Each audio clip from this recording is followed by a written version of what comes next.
students have brainstormed. They've decided what they'd like to write their story on.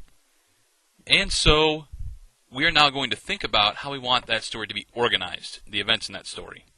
So our project title, remember that the topic was a favorite memory, and we chose the trip to Mississippi when they saw the ocean.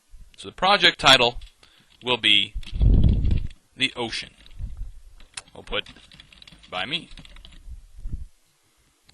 And then we're going to stick with beginning, middle, and end. We're just thinking of the sequence of the story. Then I click on Next. Now we have a pyramid. Beginning, middle, and end, and we'll plot our events from the story into this pyramid. So first, saw the ocean. A description of that event. It was very big and had a lot of waves. A lot of tall waves. And then I drag that event onto our timeline. Next, picked up shells.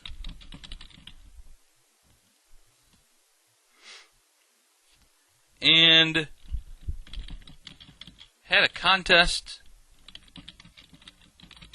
with my sister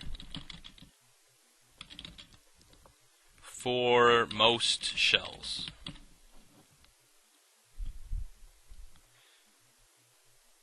And then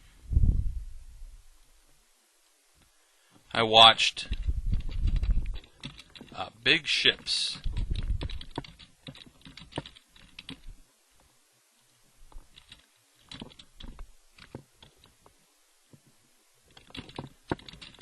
Was in the water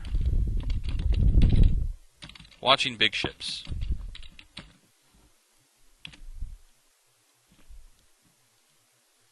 Then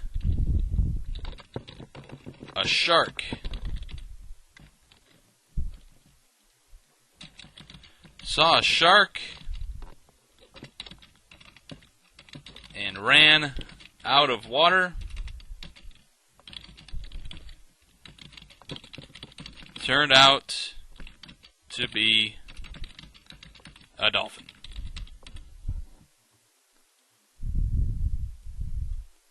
Then built a sandcastle.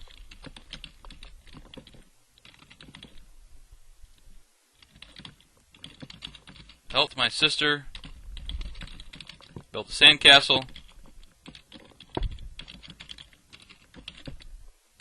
Made her go to water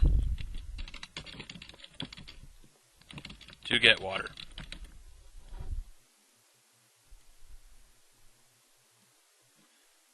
Then, perhaps, there's a lighthouse, and climb the steps of the lighthouse, and it was very high.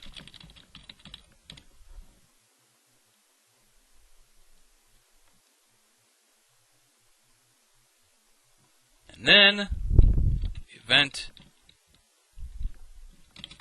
time to leave, and it was sundown, and time to go,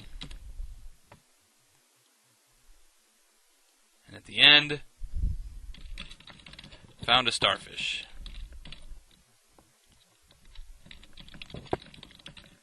Keep starfish in my room to remind me of fun day.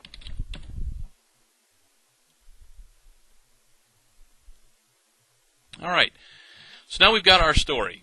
We start when we saw the ocean, then we picked up shells, we watched some big ships, saw a shark, built a sandcastle, a lighthouse, and it was time to leave. Found a starfish to remember the day.